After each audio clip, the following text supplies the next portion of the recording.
Good day, and thank you for standing by. Welcome to the Twist Bio Fiscal 2022 fourth quarter and year-end financial results conference call. At this time, all participants are in a listen-only mode. After the speaker's presentation, there'll be a question-and-answer session.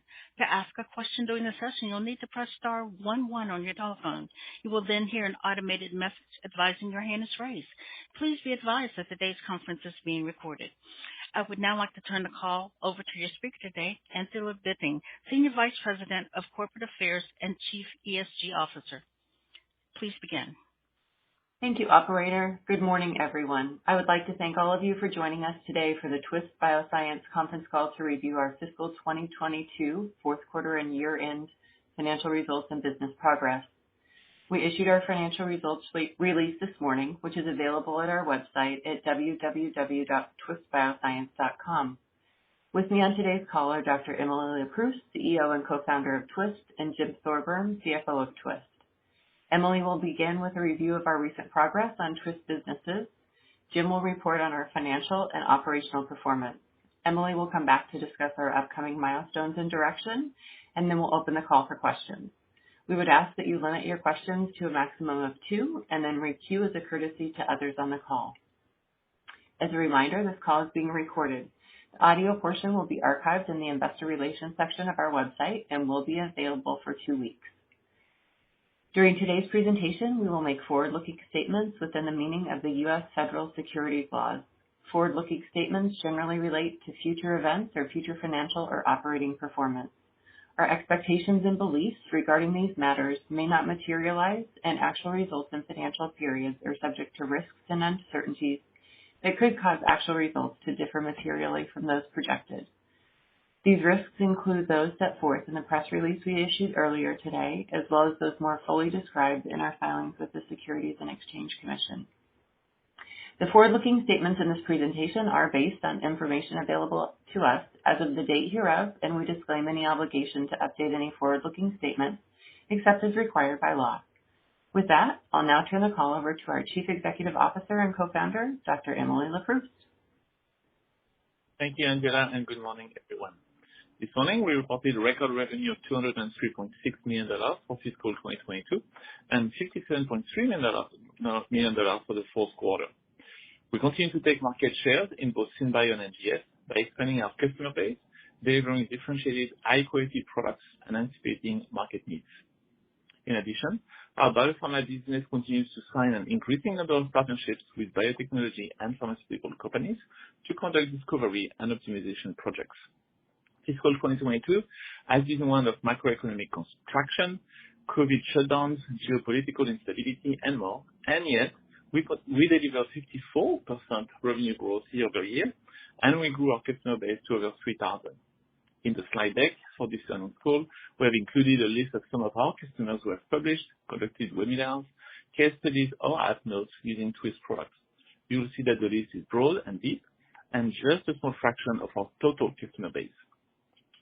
Our Twist team continues to demonstrate exceptional resilience in the face of challenges. Our silicon platform for DNA synthesis enables us to compete in multiple markets that each experience different market dynamics, hence reducing risk through diversified revenue and customer base. Taking a minute to highlight our technology, for those of you who may not have had the opportunity to visit our fab, we have miniaturized the process of making DNA using traditional DNA synthesis chemistry. By making DNA using our proprietary silicon chip platform, we have been able to reduce the amount of reagents used by 99.8% compared to a plastic plate platform. These reagents are a material driver of COGS, so leveraging this dramatic reduction enables us to achieve significantly lower COGS than our competition. The way it works, on each chip, we make short pieces of DNA called oligonucleotides or oligos. The oligos are built base by base, like stacking Lego blocks on top of one another, and then it can go up to 300 bases in length. As a reminder, each base being one of the 4 building blocks of DNA, A, C, G, or T. This step of oligosynthesis on silicon chip is common for all of our products. We call it the front end, and it is where half of the magic happens. And by magic, I mean where the technological differentiation originates. The vast majority of our cells are custom products, meaning that the sequences of DNA are defined by the customers. However, we have designed our technology such that on each chip, on every chip, we can group orders for many customers and multiple projects.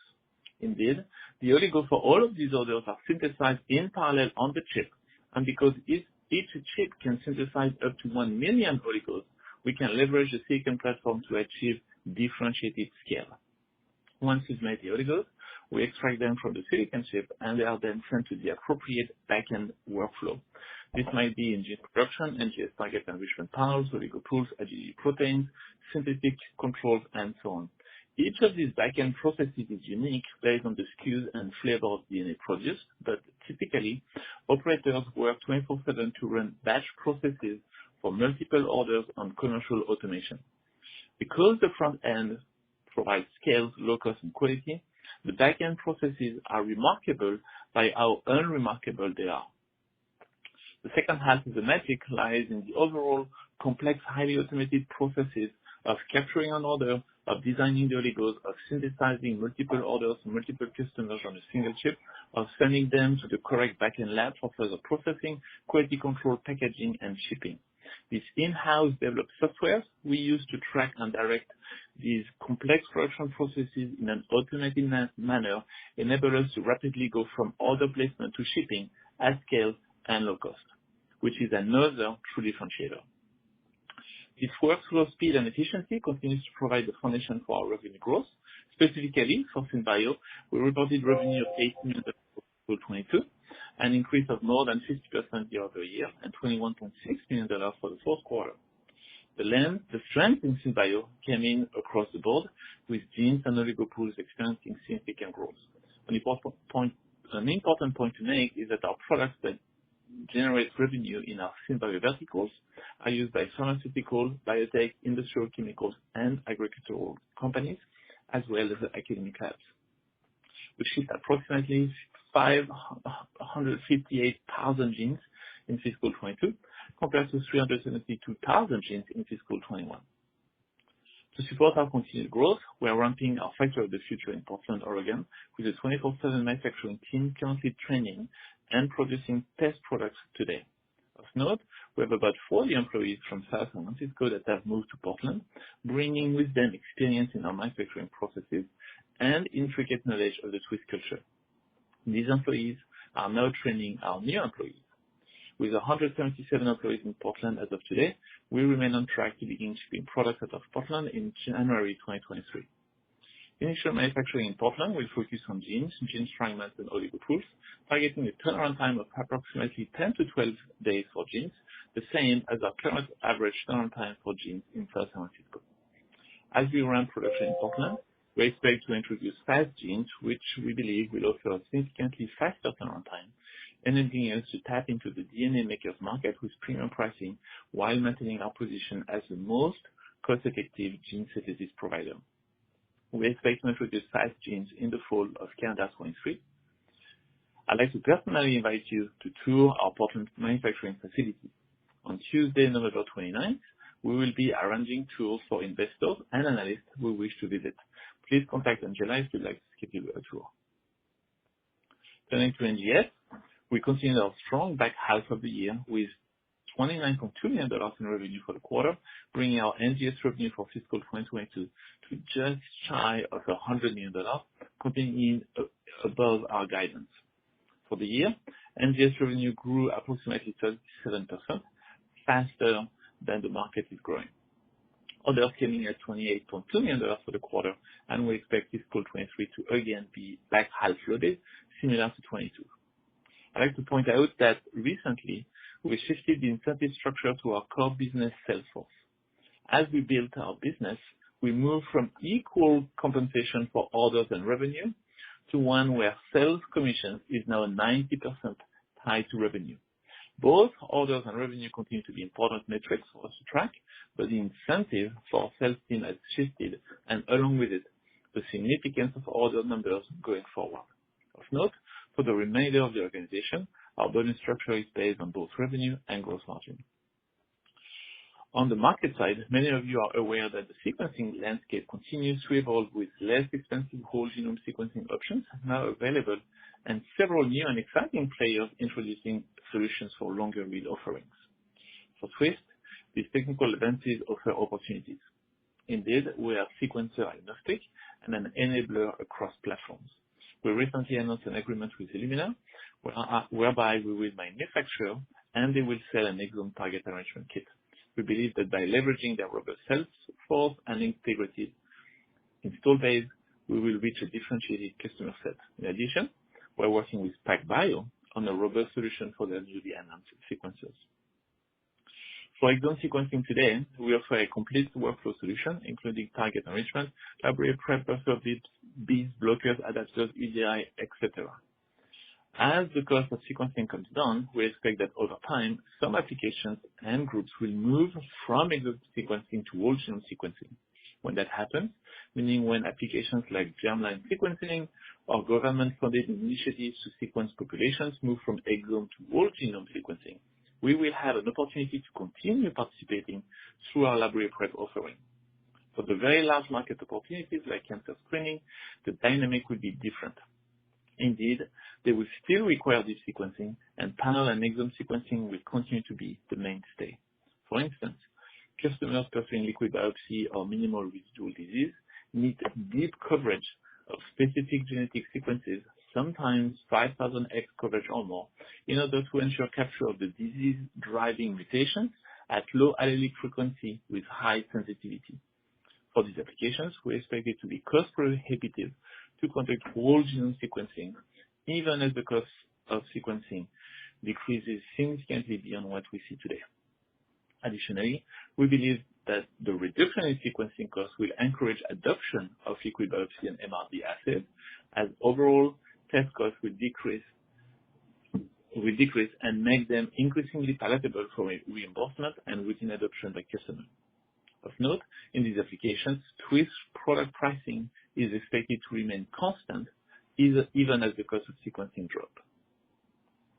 When we introduced our NGS offering in 2018, we anticipated this sequencing price reduction, and our product portfolio evolved over time. In fiscal 21 and 2022, we introduced several new products in the NGS space, with the vast majority targeting cancer.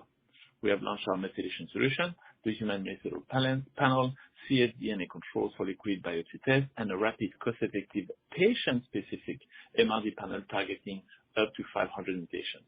And we have added oncology-focused alliance panels developed by key opinion leaders at leading institutions like the Broad and Baylor.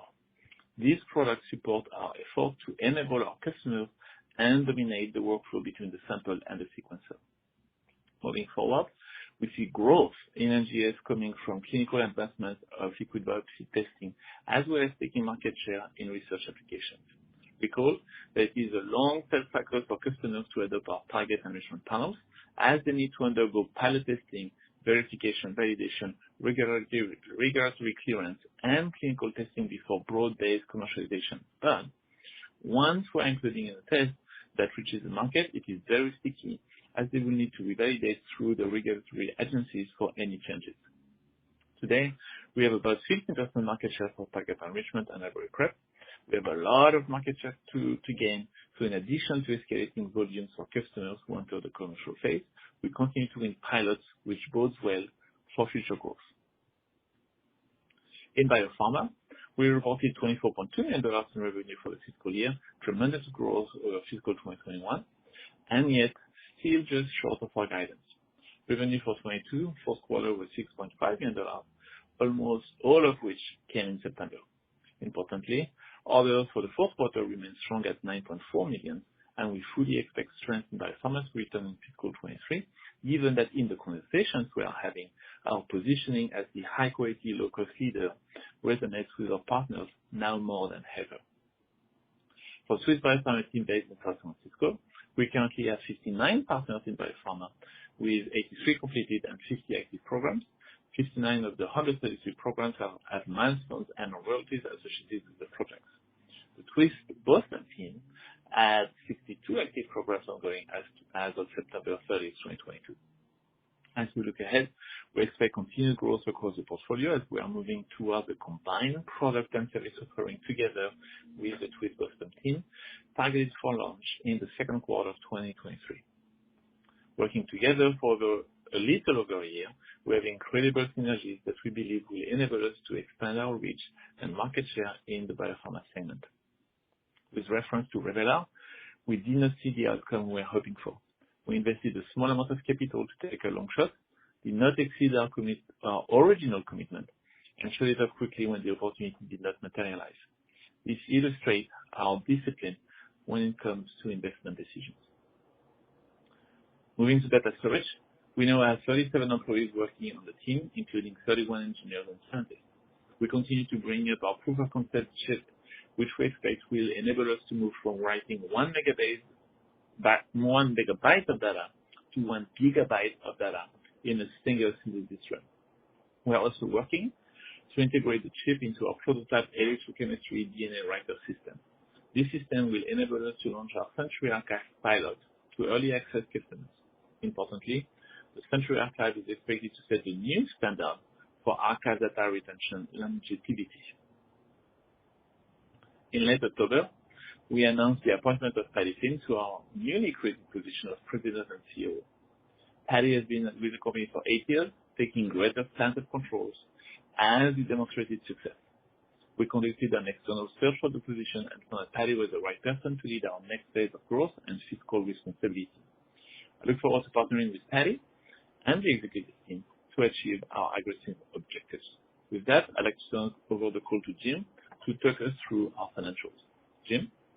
All right. Thank you, Emily. We had another great quarter and terrific year of growth at Twist despite a volatile macroeconomic environment. Revenue for quarter four was $57.3 million, which brings our revenue for fiscal 22 to $203.6 million, with year-over-year growth of 54%. Orders were $62.1 million for the quarter, which brings orders for the fiscal year to approximately $226 million, and that's an increase from $160 million last fiscal year and 42% growth year-over-year. Gross margin for the quarter was 44.9%, and gross margin for the year was 41%, and that's up from 39% last fiscal year, reflecting improved leverage.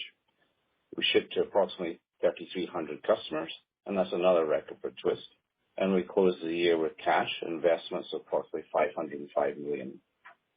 Our NGS business had another strong year, and revenue was $99.3 million, which is 37% growth year-over-year.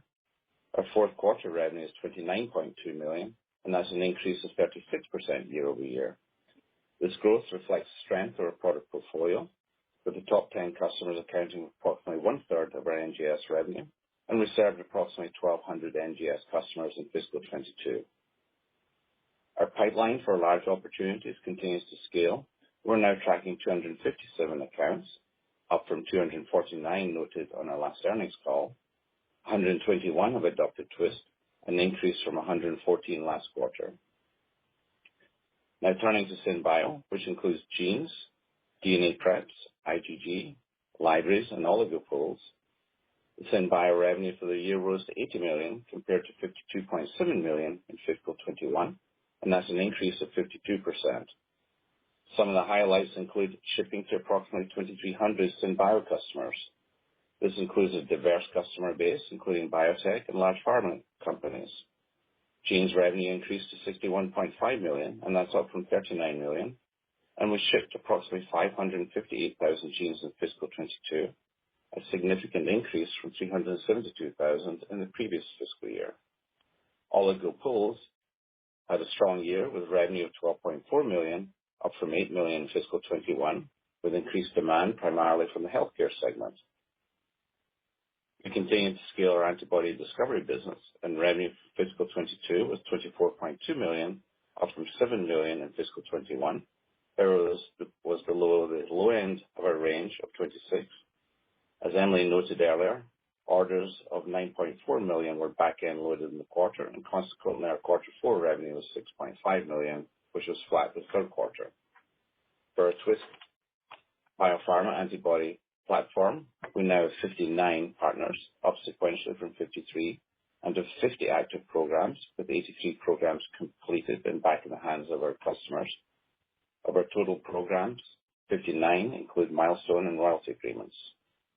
Our Averis, our Twist Boston business, is doing well with 62 customers serviced in the quarter, including 36 projects on the Beacon platform. I'll now quickly cover our regional progress. EMEA revenue rose to $62.1 million in fiscal 22 versus $44.1 million in fiscal 21. APAC continues to deliver robust growth, with revenue increasing to $19 million in fiscal 22 from $10.3 million in fiscal 21. And the U.S. revenue was $122.5 million in fiscal 22 versus $77.9 million in fiscal 21. Now moving down the P&L, our gross margin for the quarter was 44.9%, and this brings our overall gross margin to 41.4% for fiscal 22. Note the gross margin includes stock-based comp, $4.5 million, depreciation $6.5 million. Our operating expenses for the fiscal year, including R&D and SG&A, change in fair value, and mark-to-market adjustments of acquisitions, was approximately $319, as compared to $204.4 million in fiscal 21. To break it down, R&D for the fiscal year was $120 million, an increase from $69 million in fiscal 21. Core business R&D for fiscal 22 increased to $56 million compared to $37 million as we continue to invest in new products and process development. Antibody R&D was $25 million in fiscal 22, up from $15 million, reflecting our continued investment in our antibody discovery business. Revelar spend was $14 million in fiscal 22. Data storage spend was $25 million, up from $16 million in the previous year. We had previously given guidance that the original data storage spend would be $40 million. However, as the year unfolded, we managed that spend and managed that burn in data storage. SG&A for the fiscal year was $212.9 million, an increase from $135.9 million in fiscal 21. And this includes compensation costs of $136 million, which includes stock-based comp of $55 million. Startup costs in SG&A for Portland were $16 million in fiscal 22, including approximately $6 million in compensation costs. Change in fair value of contingent considerations and indemnity holdbacks for the fiscal year resulted in a gain of $14 million versus a gain of $0.5 million in fiscal 21. Stock-based compensation for the year was approximately $80 million, as compared to $37 million in fiscal 21. Our net loss before taxes was $234.8 million for fiscal 22, as compared to $152.7 million for fiscal 21, primarily due to higher OPEX costs we highlighted earlier. CapEx for the fiscal year was $102 million. Portland CapEx for fiscal 21 and fiscal 22, i.e. cumulative, is a total now of $87 million, which includes $46 million for tenant improvements, $34 million for lab equipment, and $7 million for capitalized software. We exited the fiscal year with $39 million in inventory, and cash investments of approximately $505 million as of September 30th, 22. I'd like to note that we report in conformance with accounting standards established under U.S. GAAP, and there have been no material adjustments proposed by our independent auditors. I'll now provide guidance for fiscal 23. We enjoyed strong bookings in quarter 4 and another record year of growth. However, due to the macroeconomic environment and as more SARS-CoV-2 variants continue to emerge, along with seasonal vacations this quarter, we're projecting our Q1 revenue to be approximately $54 million, and our fiscal 23 guidance for the year is in the range of $261 to $269 million. We estimate Q1 SynBio revenue to be approximately $21 million, and for the year to be $104 to $106 million. We estimate Q1 NGS to be approximately $25, and for the year $120 to $123 million. Note NGS is down sequentially. The reason is a couple of our large customers are taking shipments in the first quarter due to the seasonal impact of vacations. We estimate antibody discovery revenue for the first quarter will be approximately $8 million, and for the year $37 to $40 million. Our fiscal 23 gross margin is projected to be 39 to 40%, and our operating expense is projected to be approximately $365 million for the year, which includes $138 million R&D and $227 million SG&A. Our net loss guidance before taxes for the year is expected to be approximately $260 million, which includes stock-based comp of approximately $83 million, depreciation and amortization of approximately $26 million, and data storage expense of approximately $46 million. CapEx for fiscal 23 is projected to be approximately $50 million, with another $20 million expected to be deployed in Wilsonville. And cash balance projected at year-end of fiscal 23 is expected to be $300 million. For fiscal 24, we're projecting revenue to be approximately $350 million, and that includes $50 million for antibody discovery, gross margin of approximately 49%, OpEx to be approximately $386 million, operating loss to be approximately $215 million, which includes stock-based comp of approximately $90 million, depreciation and amortization of approximately $35 million, and data storage OpEx of approximately $57 million. CapEx, we're anticipating to be $40 million, and the year-end cash balance at the end of 24 is projected to be $170 million. In summary, we had a record year and continue to build our capabilities, expanding our position as a provider of choice of high-quality, affordable synthetic DNA to our customers across multiple industries. We're now a leading supplier of NGS sample prep, and we have scaled our antibody discovery capabilities and continue to deliver on our DNA data storage strategy. Although there is macroeconomic volatility, we're excited about the opportunities ahead and are focused on executing on the financial projections outlined in today's call. With that, I'll turn the call back to Emily. Thank you, Jim. As fiscal 2023 is now well underway, our focus remains on driving towards profitability in our core business. We've laid out the 3-year guidance with a path to adjusted EBITDA and breakeven for the core business, and we are targeting $8 million revenue to reach adjusted EBITDA breakeven for biopharma. In SynBio, we expect to generate initial revenue out of the Factory of the Future outside of Portland, Oregon in January 2023. As we qualify our production processes in this new facility, we will begin to add new products for SynBio that benefits from the larger square footage of the site, including fast genes, long fragments, impossible genes, and RNA-based products. For NGS, we expect another back half-loaded year with larger customer-producing liquid biopsy tests as they continue to run their commercial efforts. With sequencing costs coming down, we remain focused on expanding our reach in cancer and owning the workflow between the sample and the sequencer. In biopharma, we are planning an integrated portfolio of antibody discovery and optimization offerings, capitalizing on efficiencies between our synthetic library approach paired with in vivo discovery from our Boston team, both complemented by our machine learning and AI collaborations. In data storage, we have our first fully integrated seamless chip with electronic controls in-house and are making good progress to bring up the chip and our new pilot production DNA data storage writer. We plan to launch our Century Archive solution as an early access offering in late calendar 2023. In parallel, we will continue to partner with leaders to set the stage for commercial success across the Century and accessible archive solutions while preparing the market for DNA data storage. Overall, I'm reminded of a speech I gave when we went public a little over 4 years ago. At Twist, it hasn't always been easy. In fact, it has never been easy, but we always persevere to overcome the challenges we face. We have embodied resilience and financial discipline throughout the organization to report another strong year of growth. And each day, we have the opportunity to go again. I can't wait. With that, let's open up the call for questions. Operator? Thank you. As a reminder, to ask a question, you'll need to press star 11 on your telephone. Please wait for your name to be announced. Please stand by while we compile the Q&A roster. One moment for our first question. Our first question comes from Stephen Ma with Cowen. Your line is now open. Oh, great. Can you guys hear me? Yes. Yes. Okay, great. Thanks for taking the questions. A question on the gross margins. I know they're dropping in fiscal year 2023 as Factory of the Future scales, and then Jim, you mentioned it grows to 49% in fiscal year 24. What do you expect the utilization percentage of the Factory of the Future in fiscal year 2024 to achieve that 49% gross margin guide? And then also, are you reiterating the 50 to 52% gross margins at $300 million in core revenues?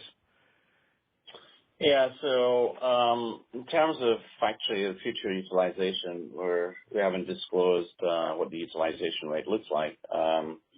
The 49% gross margin reflects the growth in top line revenue and does reflect improved utilization.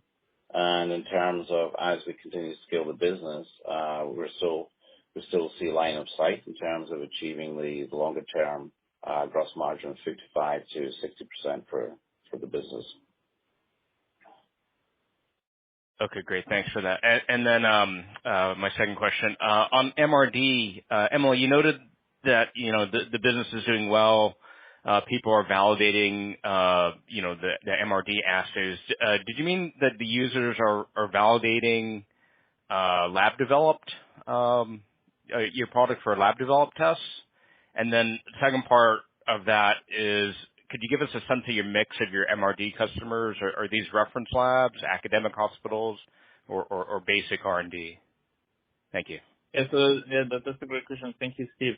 So as a reminder, we provide the reagents to enable customers to run MRD tests. So we're not selling our own MRD test, just to be clear. And so therefore, the majority of our liquid biopsy and MRD customers are diagnostic companies that are developing and validating their own tests. Okay, that's helpful. I'll hop back into the queue. Thank you. One moment for our next question. And our next question comes from Catherine Schulte with R.W. Baird. Your line is open. Hi, thanks for the questions. I guess first, maybe the step down in NGS orders sequentially. Can you just talk to the drivers there that were going on? Yeah, I think a couple of issues. We had some large orders come in the previous quarter, and as we noted in the call, a couple of our customers are actually asking us to ship in the first quarter of the calendar year. So that's just step down in orders is just a one-time event as these customers are pushing their orders out into Q1. We get a very strong backlog in terms of the number of customers. Our pipeline continues to grow. So we're feeling good about where we're at. We're just dealing with, I think, the year-end vacations. We see some impact of lockdown in China. And at the same time, our customers are signaling strong outlook for us on our NGS products. And we anticipate that the quarter one of fiscal next year is going to be strong. Okay, got it. And then I think probably, given the events of this week, you highlighted that no material adjustments have been proposed by your auditors. Yeah. You've had a material weakness that's been highlighted in your filings for a while now. Can you just talk to how those remediation efforts are progressing and any other comments you can make regarding the short report from earlier this week? Yeah. Thanks, Catherine. So we've actually had three material weaknesses. One on order entry, other in journal entries, and other in ITGCs. We've remediated the order entry weakness. We've remediated journal entry weakness on ITCs. The ITGC issue that remains, and that's purely due to user access issues. There's no impact on our financials. And in terms of the short report, a couple of things that brought up in the short report. We in the business, we worked with both PwC and Ernst & Young. PwC is a great firm. We moved to Ernst & Young because if you look at our business, we've significantly grown our healthcare business. Ernst & Young has a strong healthcare practice. We collaborate well with our auditors, and as highlights, we get no material weaknesses. And in terms of some of the personal references against me, I actually helped out in an organization. We've got 230,000 ladies in prison in this country. Helped build careers, helped they get trained, They get development, and a lot of them moved on to be executives in companies, and I think is a great social impact. And I had actually no share ownership. I was offered shares, but I declined that, and would have preferred to delay the share. So the statements in the report are totally wrong. And Catherine, just so you know, we won't comment further on the short report. We're very happy to take questions on the business, but our statement on Mondays and the great transparency that we strive to always provide as a management team speaks for itself. All right. Thank you. Thank you. One moment for our next question. And our next question comes from Matthew Sykes with Goldman Sachs. Your line is now open. Hi, good morning. Thanks for taking my question. Emily, maybe the first one for you, just on the gene maker market as it relates to Factory of the Future capacity. I know you've mentioned in the past it's like a $1.4 billion market, and what a characteristic that's important to them is turnaround time. Could you maybe just talk a little bit more about the improvement in turnaround time that Factory of the Future will bring, and just kind of talk a little bit more about, because I think originally you thought that price was going to be a defining factor for that market, but it's really turnaround time. Could you just talk about what that market is really looking for? I'm sure it's turnaround time, but in addition, what else, and how you can unlock that market to solve for the capacity that you're building with Factory of the Future to make sure that there's a significant enough market out there for what you're building. Yeah, no, absolutely. Thanks for the question, Matt. Now that we've been in the marketplace for a number of years, we've shipped more than 500,000 individual tubes and genes this year alone, and so we have a really good grasp of what customers want. And what we see in the makers market is the two groups. There's the big companies that in-source the work, as well as academic labs that postdocs and grad students that need DNA. What we find from those groups is speed is very important for them, and even if the DNA was free, they would not get it from us at the speed that we have now, which is industry average. And so that's why we made an effort to lay a plan to offer them genes synthesis that is the same or faster than if they did it themselves. And the reason why we can do that is when we analyze the process that we use in South San Francisco, the 20-step back-end process of gene synthesis, it is not a linear production process today. It's 20 steps, but we have 10 machines, and so basically the same order has to go to a machine twice, and that creates conflict. And when we analyze the data, everything is logged in our databases. We found that DNA is spending half of its time in freezers waiting for the next machine to be available. And so we know that intrinsically the process can be half as fast if we can remove those production bottlenecks where the plate is waiting for the next machine. And so that's what we've done in Portland. In the Portland facility, we now have 20 machines, such that is a true linear production chain. And the plate goes to one machine, and when it's finished, it goes directly to the next one, and there is no wait time. And so that's why we think we feel it's a low risk on the process side, because we're not changing any chemistry, we're not changing any instrument. It's the same process. It just there's no wait times between steps. So the combination of that market understanding with the different layout of the back-end production in Portland will enable us to offer fast genes, and that will unlock the makers market. There's also, in addition, a commercialization strategy to leverage e-commerce and digital marketing, and so we've been making great effort on our e-commerce in our B2B solutions to make sure that when we have fast genes, the transactability that the customers have to go through to work with us is intuitive, frictionless, and beautiful. Got it. Thanks, Emily. And then Jim, one for you. Just looking at the fiscal 24 guidance on the OpEx is $386. I know that there is $57 million of that is DNA storage. Could you talk a little bit about your expectations for R&D versus SG&A split within that $386 and where the flexibility is within those two segments, the SG&A versus R&D, for that $386 to maybe come down a little bit as you start moving closer to that time period?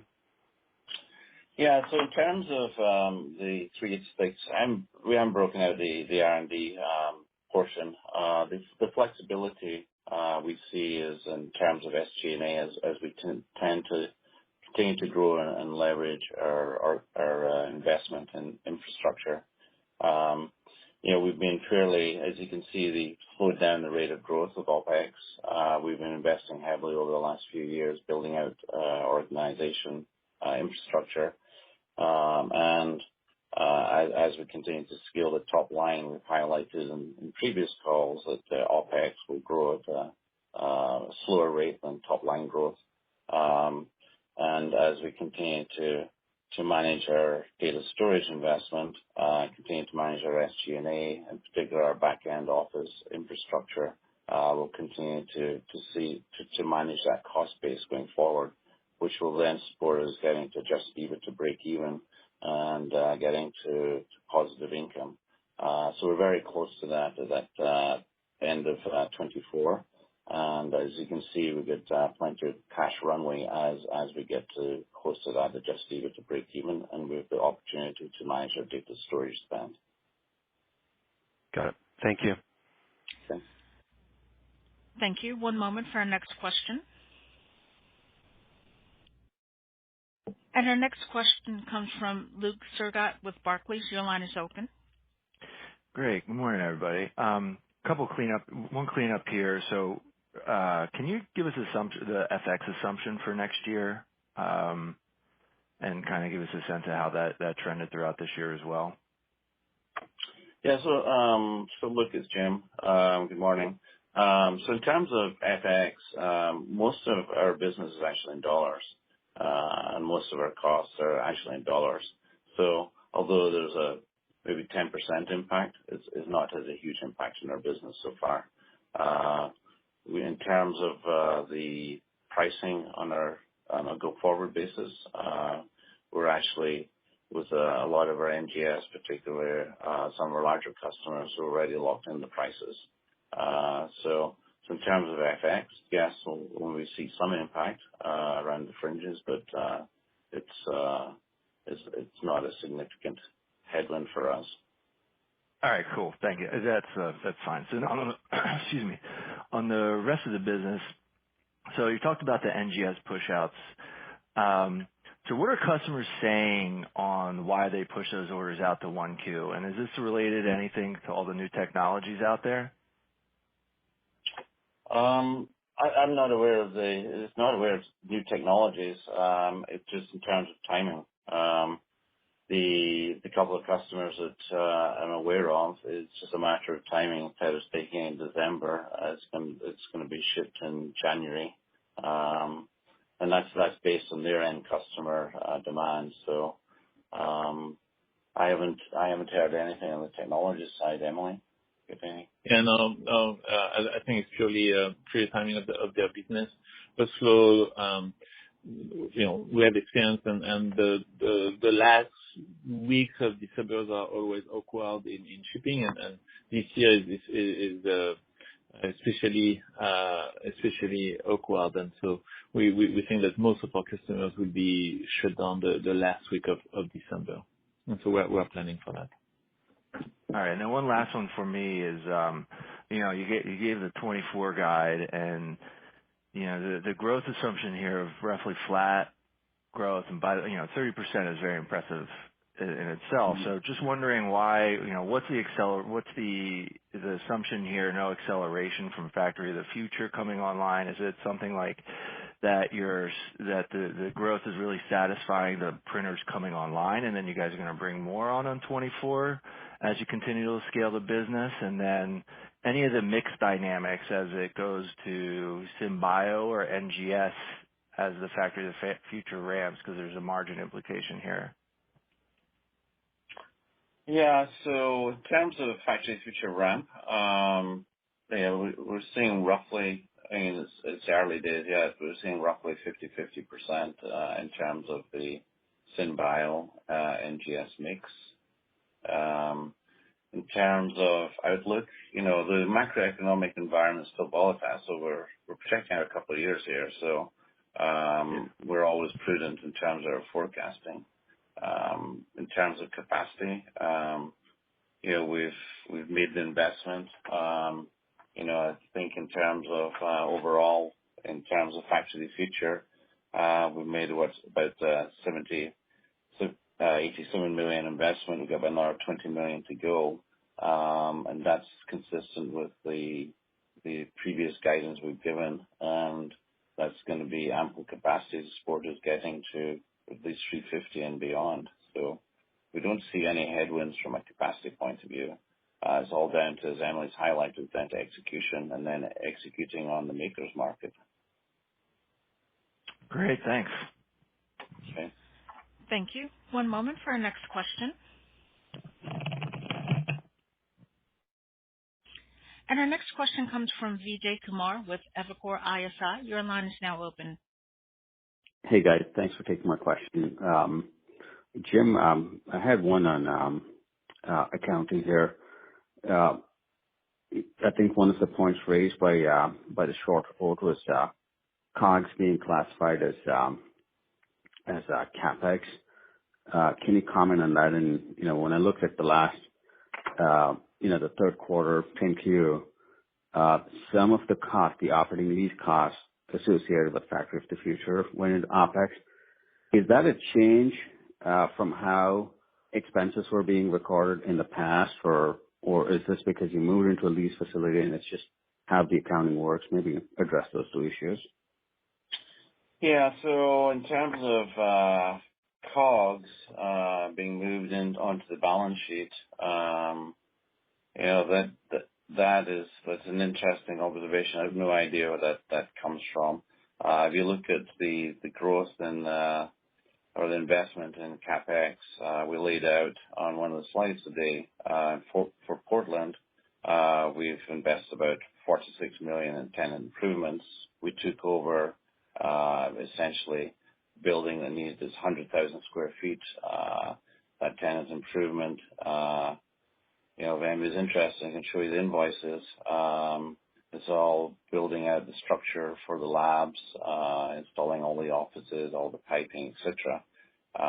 So the items that are associated with the investment in Portland are sitting on our balance sheet.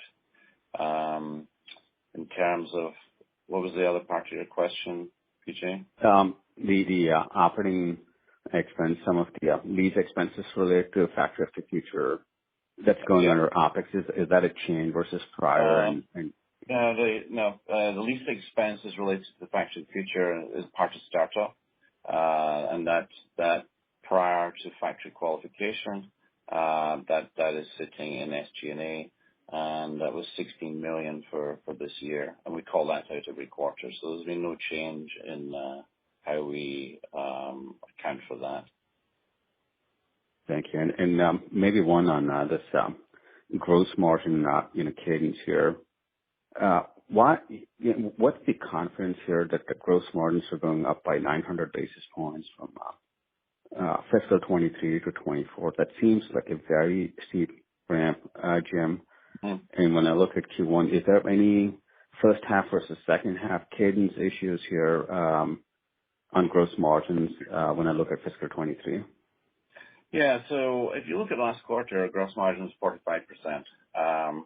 As we scale through the Factory of the Future and improve our utilization, and we are successful in terms of growing in the makers market, we've got a number of levers there. You get the impact of reduced reducing underutilized capacity. Second is in terms of the makers market, as Emily's highlighted, the faster genes, we get higher price, so we get good leverage there.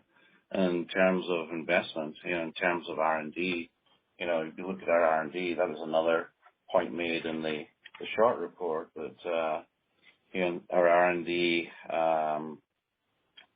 increased from $70 million to $120 million. Well, we increased the investment in SynBio NGS from $37 million to $56 million. Put a slide on this just to give transparency. So we hired additional scientists. We're increasing our investment in NGS and SynBio. What does that mean? We keep refining our processes and keep launching new products.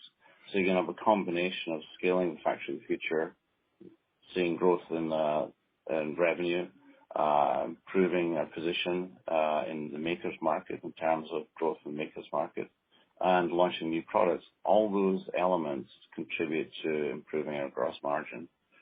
And just while I'm on the comment, the overall R&D increased from roughly $70 million in 21 to $120 million. DNA storage was up by $9 million. Revelar, this is a one-time event. We spent $14 million in Revelar R&D in 22. That will not happen in 23. And then in terms of antibodies, we've stepped up our investment in antibodies, so we'll actually see growth in biopharma business as well, and that contributes to our gross margin improvement. Understood. If I may, one last one.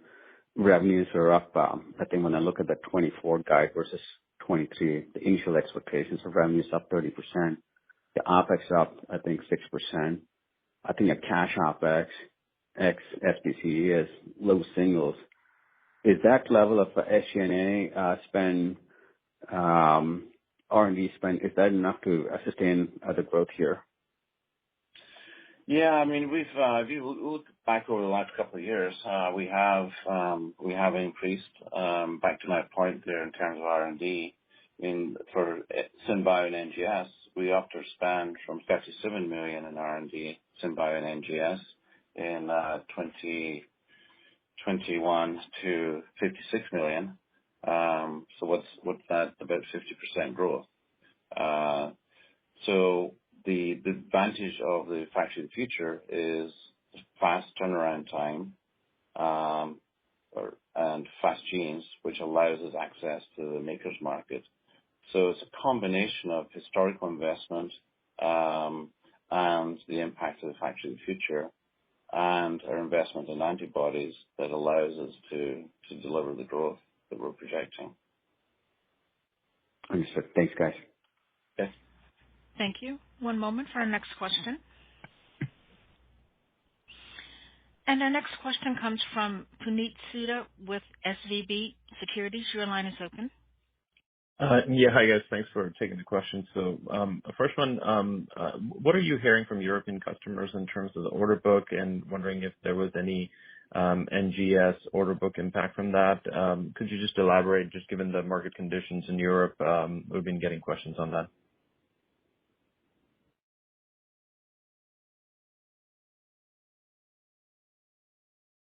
So I can, so in terms of order book, the Q3, Q4, yes, there was a sequential step down. However, what we are hearing from our customers is kind of selective. The outlook looks good. Some orders are being pushed out from, there's a little bit of push out from Q4 into Q1. The conversations on liquid biopsy are good. Conversations on MRD are good. Europe, we actually had a strong quarter in Europe, which kind of surprised us. September, we anticipated that, Europe would have been a little bit weaker. September was strong, and we're encouraged by what we're hearing. On the China side, we have seen a little bit of impact of lockdowns, and that will impact us sequentially from Q4 to Q1. I'm talking about our fiscal Q4, so September to December quarter, we'll see Asia being down, but that's impact of lockdowns in China. Overall, the feedback from customer base is strong. Why is that? It's because of the quality of the product. We are the low cost quality provider, and this environment suits Twist. Okay. That's helpful. Emily, if I could ask on, the liquid biopsy customers, I don't know if you provided that number. I think you had about 20 or so liquid biopsy customers in past. Could you quantify, just given all the questions lately being asked, could you quantify how large of a book of business is liquid biopsy today? And, are these early validation versus any commercial products where your probes are being utilized? And what are your expectations for contribution in 2023 from these liquid biopsy customers? Because that's obviously an important driver, even with the NovaSeq X Plus launch, which is targeted more towards, whole genome shift. Yeah, maybe I'll start and Jim can fill in. We actually are starting to see revenue from customers that are likely in the commercial phase. We ship probes. It's not always easy to know how they are used with customers. If it's in validation or pilot, but in the past, most of our revenue was for the R&D, the development of the test. But as we sign bigger contracts and get bigger orders, now we're starting to see also orders in the commercialization phase.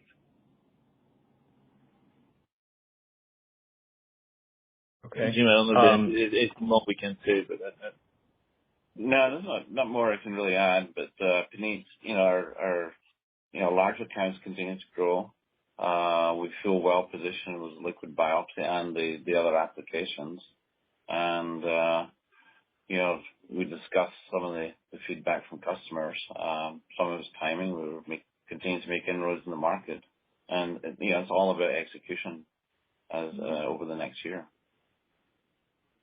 We have a great commercial organization. We got great products. Mm-hmm. So, anything you can elaborate in terms of sort of how should we think about in your guide for 2023, 2024? Obviously, by 2024, these would be a larger customer. So, just wondering in terms of overall contribution that we could see from liquid biopsy. No, we don't break that out. And the reason for that is we have agreements with our customers. So the only customer I think that's gone public is Grail. Yeah. Okay. I think the one thing we can comment what we shared before is liquid biopsy is a big strategy, it's a big part of our strategy for revenue growth, and that's why we have good confidence in our abilities to deliver this as a go commercial. Okay, that's helpful. And if I could ask a more broader question, just given the sort of the questions that have been asked lately in terms of pricing, what is your philosophy here in terms of pricing versus the market? Obviously, you've been competitive in past, and as you scale into Factory of Future, could you sort of elaborate about your pricing expectations? Because I think the question is, this is a higher inflationary environment, and you are getting some benefits from the COGS at the Factory of Future. But just could you elaborate a little bit on how are you thinking about pricing in 23 and within the guide that you have laid out? Thank you. Yes. So actually, inflationary environment can be a little bit useful for us actually in production, because since we use so much less reagents than everybody else, if the reagents go up, 5, 10, 20% in prices, the impact to us is a lot less significant than on the competition. Also, we were quite smart. I think when we signed the lease in Portland, it's a very long-term lease, and when we basically cap the the rate of increase on the rent for a long time, and so basically we have rent at lower than inflation, so that's another great benefit to us. So that's on the cost side, and then on the price side, our philosophy is to be value priced, and so when we launch our fast genes, and we expect that the ASP for fast genes is going to be higher. However, it will be the exact same, production facilities, and so therefore we anticipate that margins will increase. Similarly, when we've launched the IgG product line, that is a great opportunity for us. IgG require 2 genes to make one IgG, and the ASP is somewhere between $500 to $800, depending on the flavors of IgG that customers want. And so again, that's an opportunity for us to boost our margins. So we're always looking for opportunities, and as we go up the value chain, either in fast gene or long gene or impossible genes or IgG RNA product, you can see that those are more differentiated, harder to make products. They still all help us dominate because of the silicon chip.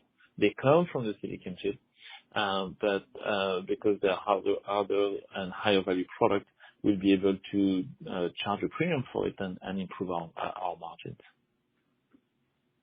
Got it. Okay. Thanks, guys. Thank you. One moment for our next question. And our next question comes from Rachel Vatnsdal with JMP Chase. Your line is open. Hi, thanks for taking the questions and fitting me in. So first up, on DNA data storage, you mentioned that you're launching that offering for early access customers late next calendar year. So can you just talk about how much of a contributor you expect that DNA data storage offering towards the $350 million revenue guide in fiscal year 24? And then can you remind us, what is the gross margin profile for that DNA data storage offering expected to be? Thanks. So we don't break out the data storage revenue contribution in the 350. Long-term gross margins for data storage could be quite compelling. Initial models indicate anything from 60 to 65% gross margins. Why is that? One is because of the technology. We do have a leading position in the marketplace, and expectation is we're going to leverage our investment and our IP, and that will be reflected in our gross margins. And what was great? And then as a follow-up. Okay. Sorry, Rachel. Yeah, you answered both of them. And then just as a follow-up on that, you had previously mentioned that you were developing the enzymatic approach to support a full commercial launch for that DNA data storage. So can you just give us the latest update on your enzymatic offering, and what milestones do you have left before you can have that enterprise chip fully developed? Thanks. Yeah, thank you. It's a great question.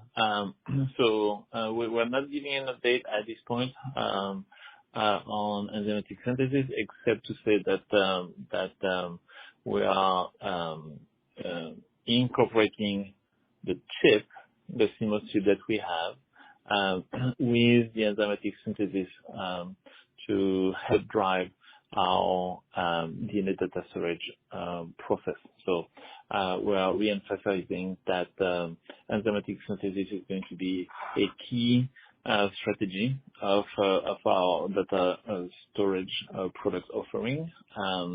But we are not giving any technical update at this point. However, what we are looking for is developing the process and to be able to add bases, to do it at high quality, to do it at high speed, and most importantly is to do it at low costs. Jim just mentioned our margin profile, and it cannot be done with standard enzymatic synthesis where the NTP is not tethered to the enzyme. The only way to get low COGS and high margin is to tether that NTP to the enzyme. So we think our approach is a winning approach. We'll pick the most appropriate time for us to get the biggest bang for our buck in terms of releasing technical detail. We like what's happening and we like our progress, but we'll reserve details for another day. That sounds great. That's it for me. Thank you. Thank you. Thank you. One moment for our next question. And our next question comes from Matt Larew with William Blair. Your line is now open. Hi, thank you. This is actually Madeline Molman on for Matt Larew. Just wanted to one quick one from us. Within biopharma, you've talked about it taking between 18 and 24 months for partners to go from working with you to filing an IND application. Since you've now been doing this program for over 2 years, could you talk a little about when you are expecting to start to see some downstream milestones and royalties?